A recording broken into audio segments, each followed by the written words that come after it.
You good luck. నా చర్య ఎక్కడి నుంచి మొదలైంది గౌతమ్ చెప్తారు ఇప్పుడు. ఏం లేదా? సరే పోనీ స్పీచ్ మలయాళంలోనా? ఎంత చాట.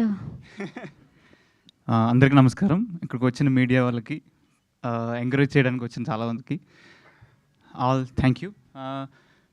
ఏంట్రా వీడు 2 కమ్మలు వేసాడు, అద్దాలు పెట్టాడు, సన్నగా ఉన్నాడు, ఏంటి మలయాళంలాగా ఉన్నాడు ఏంటి అని అనుకుంటున్నారేమో. నేను తెలుగేనండి. నేను ఆంధ్రప్రదేశ్ నుంచి, ఆలూరు అనే మా ఊరు కర్నూలు డిస్టిక్లో ఉంటుంది, అక్కడి నుంచి వచ్చాను. First of all thank you to my director. ఈయనే నన్ను ఎదిగాడు.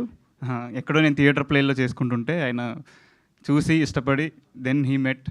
ఒక 4 ఇయర్స్ అయింది ఐ థింక్ మా జర్నీ. దీంతో ఎవరిని మార్చినా నన్ను మాత్రం మార్చలేదు, అందుకు నాకు thank you. And producer Harish అన్నకు చాలా చాలా చాలా రుణపడి ఉంటాను. Because he is very young. మీకు అసలు సెట్లో కనిపించాడో బట్ అట్లా తిరుగుతూనే ఉంటాడు, చాలా వర్క్ చేస్తుంటాడు. His plan is so good. So I hope ఆయనకి చాలా పెద్ద సక్సెస్ అవ్వాలి, ఇంకా ఆయన ప్రొడ్యూస్ చేయాలని కోరుకుంటున్నాను. At the same time first of all ఈ పాట వినయ్ అంటే నాకు త్రినాథ్ రావడం ఈ ప్రాజెక్ట్కి నాకు నిజంగా చెప్పాలంటే he gave me another Boost. ఇంకొక బూస్ట్ ఇచ్చాడు. ఆ బూస్ట్తో నేను కూడా ప్యాక్డ్గా ప్రిపేర్ అవ్వాల్సి వచ్చింది నిజంగానే. So that is he.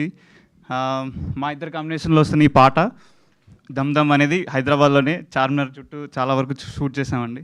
Please watch it. And watching thriller in the breeze weather is actually thrill. Give it a try. Okay. మామూలుగా కాదు, మలయాళంలో మాట్లాడమంటే లాస్ట్లో ఇంగ్లీష్తో ఫినిష్ చేశారు ఆయన. Thank you so much bro. And నా రవివర్మ గారిని మాట్లాడాల్సిందిగా కోరుకుంటున్నాను.